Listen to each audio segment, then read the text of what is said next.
Right గా మోందా తుఫాను పై CM Chandrababu సంబంధించిన రివ్యూకి సంబంధించిన బ్రేకింగ్ న్యూస్ చూస్తున్నాం. మోందా తుఫాన్ ముంచుకొస్తుంది. మోందా తుఫాను పై ఆందోళన వద్దని అప్రమత్తంగా ఉందామన్నారు సీఎం చంద్రబాబు.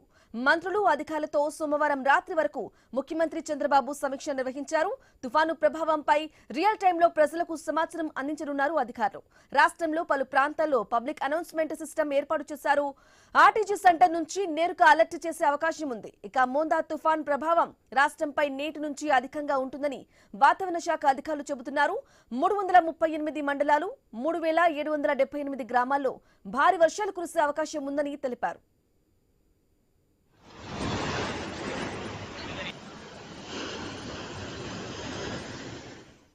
ఇక తుఫాను తీవ్రత పెరగనున్న నేపథ్యంలో రియల్ టైంలో ప్రజలకు సమాచారం అందించాలన్నారు సీఎం చంద్రబాబు.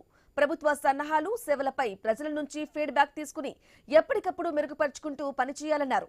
ఇప్పటి వరకు తుఫాను సన్నద్ధతపై ఐవీఆర్ఎస్ విధానంలో సేకరించిన సమాచారంపై సీఎం సమీక్షించారు.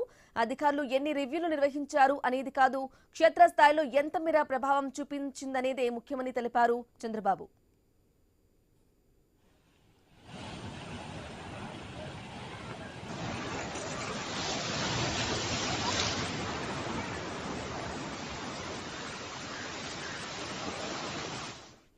రాజుగా మోందా తుఫాను అయితే ముంచుకొస్తుంది. మోందా తుఫాన్ పై ఆందోళన వద్దని అప్రమత్తంగా ఉందామన్నారు సీఎం చంద్రబాబు. ఇక ఇదే విషయానికి సంబంధించి కంప్లీట్ డీటెయిల్స్ అందించడానికి మా ప్రతినిధి కాంతి అందిస్తారు. కాంతి, చెప్పండి, మోందా తుఫాను పై సీఎం చంద్రబాబు సమీక్ష చేసినట్లుగా తెలుస్తుంది. అప్డేట్స్ ఏంటి? బ్రాహ్మణి, మోందా తుఫాను ప్రభావం రాష్ట్రంపై ఈ రోజు ఎక్కువగా ఉంటుందని వాతావరణ శాఖ అధికారులు వెల్లడించారు. ఈ నేపథ్యంలో 338 మండలాలు 3778 గ్రామాల్లో భారీ వర్షాలు కురిసే అవకాశం ఉందని అధికారులు హెచ్చరికలు జారీ చేశారు. అయితే మోందా తుఫానికి సంబంధించి ప్రభుత్వం ఎంతో అప్రమత్తంగా ఉంది. ఆర్టీజీ సెంటర్ నుంచి నేరుగా అలర్ట్స్ ని ఎప్పటికప్పుడు గ్రామాల్లో ఉన్నటువంటి నాయకులకు, ఏదైతే మంత్రులు అధికారులకు అందజేస్తూ ఉన్నారు. ఇక రేపు ఇవాళ నుంచి తుఫాను ప్రభావం ఎక్కువగా ఉండే ప్రాంతాలు ఏవైతే ఉన్నాయో ఆ ప్రాంతాలకు సంబంధించి ప్రాంతాల్లో పబ్లిక్ అనౌన్స్మెంట్ సిస్టమ్ ని ఏర్పాటు చేయడంతో పాటుగా మంత్రులు అధికారులు ఎప్పటికప్పుడు అలర్ట్స్ ని తీసుకుని దాని అనుగుణంగా కావాల్సినటువంటి ఏర్పాట్లు చేస్తున్నారు. సీఎం చంద్రబాబు నాయుడు నిన్న రాత్రి ఏదైతే సమీక్ష చేశారో సమీక్షలో కొన్ని కీలకమైనటువంటి ఆదేశాలు ఇవ్వడంతో పాటు ఏదైతే అప్రమత్తంగా ఉంటే సరిపోతుంది, ఎవరు కూడా మోందా తుఫానుకి సంబంధించి ఆందోళన చెందాల్సిన అవసరం లేదు అని తెలపడంతో పాటు ఏదైతే సమీక్ష సమయంలో కొన్ని సూచనలు సలహాలను కూడా ఇవ్వడం జరిగింది.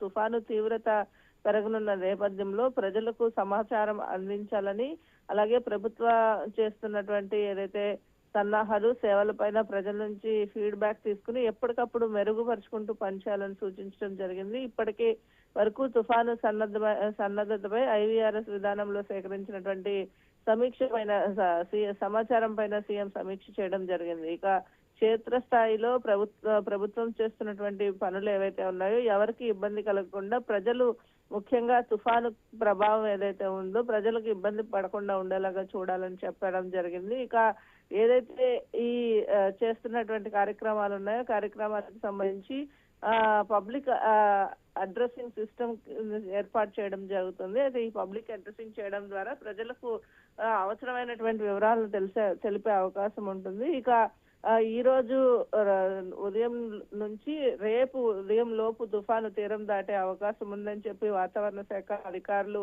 అంచనాలు వేస్తున్న నేపథ్యంలో ఈదురుగాలులు భారీ వర్షాలు పడే అవకాశం ఉంటుంది. కాబట్టి దీనికి సంబంధించి ప్రతి విషయంలోనూ కూడా ప్రజలకు ఎక్కడా ఇబ్బంది కలగకుండా, అలాగే మత్స్యకారులు వేటకు వెళ్లిన వారిని వెనక్కి తెప్పించడం కావచ్చు, అలాగే సముద్ర తీర ప్రాంతంలో ఉన్నటువంటి ప్రజలు ఇబ్బంది పడకుండా ఉండేలాగా రీహాబిలిటేషన్ సెంటర్స్ ని ఏర్పాటు చేసి వారిని అక్కడికి తరలించే ప్రయత్నం అయితే 2 రోజుల నుంచి చేస్తూ ఉన్నారు. ఇక విద్యుత్ అంతరాయము, మంచినీటి అంతరాయం లేకుండా, అలాగే ఇరిగేషన్ ప్రాజెక్ట్స్ వద్ద కూడా ఏదైతే ఫ్లడ్ ఎఫెక్ట్ కూడా ఉంటుంది కాబట్టి లోతట్టు ప్రాంత ప్రజలను, అలాగే నదీ పరివాహక ప్రాంతంలో ఉన్నటువంటి ప్రజలను అప్రమత్తం చేయడంతో పాటు ఎన్డీఆర్ఎఫ్, ఎస్డీఆర్ఎఫ్ బృందాన్ని కూడా ఇప్పటికే ఎక్కడైతే ముంపు ఎక్కువ ఉండే గ్రామాలకు పంపించడం జరిగింది. ఈ నేపథ్యంలో ప్రభుత్వ యంత్రాంగం అంతా కూడా మోందా తుఫాన్ పైన అలర్ట్ గా ఉండడంతో పాటు సీఎం చంద్రబాబు నాయుడు కూడా ఎప్పటికప్పుడు సమీక్షలు చేసి ఇబ్బందికర పరిస్థితులు లేకుండా చూస్తున్నారు Brahmani. Right Kanti, thank you for the updates.